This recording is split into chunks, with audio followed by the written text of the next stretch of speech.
La société Eurowise, spécialisée dans les infrastructures industrielles, entend investir en République du Congo, principalement dans les zones économiques spéciales, troisième pilier du PND 2022-2026. Son fondateur et PDG Gagan Gupta, qui a été reçu en audience par le président de la République, Denis Sassou Nguesso, ce mardi 4 octobre 2022, a signé un accord avec le gouvernement pour le développement de trois zones économiques spéciales, notamment Pointe-Noire, Ouesso et Oyo-Olombo. La spécificité du groupe Eurowise, c'est que nous allons développer les zones économiques spéciales. Ça veut dire qu'on va faire les routes, on va viabiliser les terrains, on va également faire de la communication et du management. On va faire venir des groupes, des sociétés étrangères qui vont s'installer dans ces zones économiques spéciales, bénéficier donc d'une fiscalité et d'une taxation particulière. Et ces zones économiques spéciales, dans 1 an, 2 ans, 3 ans, vont s'industrialiser parce qu'elles vont voir arriver de nombreux groupes internationaux qui vont s'installer dans les 3 zones économiques qui ont été confiées au groupe Eurowise. Le ministre des zones économiques spéciales, Jean-Marc Tzister-Tshikaya, visiblement satisfait de ces entretiens, a dégagé l'intérêt de ce protocole d'accord entre le Congo et la société Eurowise. C'est une société qui a de l'expérience, qui a mis en place les zones économiques spéciales dans plusieurs pays africains. Et donc, vous pouvez aller au Gabon, vous pouvez aller au Bénin, vous pouvez aller...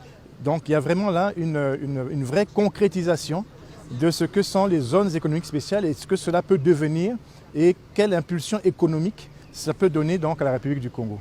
Notons que, selon les termes de cet accord, il s'agira pour cette société singapourienne de mener des activités liées à la transformation du bois, des produits agricoles ainsi que le développement des routes. Danielle Sassou Nguesso, belle-fille du président de la République et femme du ministre de la Coopération internationale, a été présentée à tort, dans une communication officielle, comme directrice d'Aris Congo, filiale du géant singapourien. Elle accompagnait en réalité une délégation menée par l'Indien Gagan Gupta. C'est une vidéo qui a mis le feu aux poudres à Brazzaville. Le 4 octobre, un reportage du département de communication de la présidence du Congo présente la réception, le jour même, par le chef de l'État Denis Sassou Nguesso, d'une délégation du fonds Eurowise Integrated Industrial Platforms dirigée par Gagan Gupta. Dans la délégation se trouvait Danielle Sassou Nguesso, l'épouse du ministre de la Coopération internationale et de la promotion du partenariat public-privé.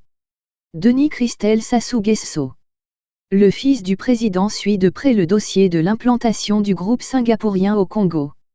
Sa femme, par ailleurs active dans l'humanitaire avec sa fondation Sounga, est présentée dans le reportage comme la directrice générale d'Aris Congo.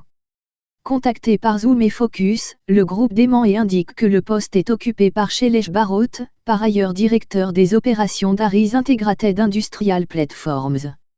Derrière cet imbroglio se cache une pratique de plus en plus commune chez les investisseurs étrangers au Congo, faire appel à des intimes du chef de l'État dans l'espoir de faciliter une installation.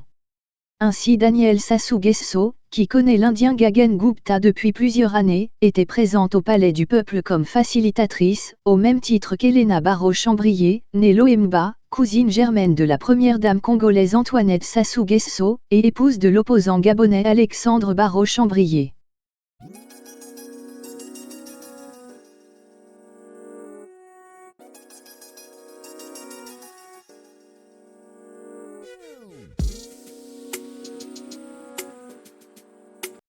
Si les promesses d'Aris au Congo sont alléchantes, avec la signature le 4 octobre dernier d'un accord-cadre d'une valeur de plus de 115 milliards de francs CFA, 175 millions d'euros, prévoyant le développement des zones industrielles d'Oyo, de Ouesso et de Pointe-Noire dans le cadre d'un partenariat public-privé, le fonds devra faire lever quelques réticences à Brazzaville.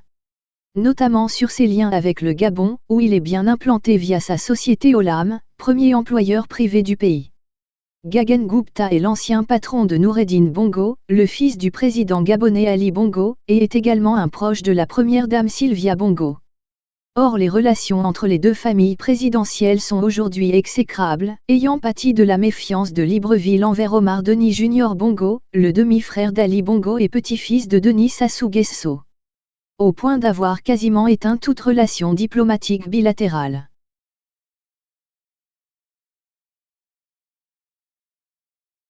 Veuillez vous abonner à votre chaîne YouTube Zoom et Focus pour être le premier à recevoir nos nouvelles vidéos.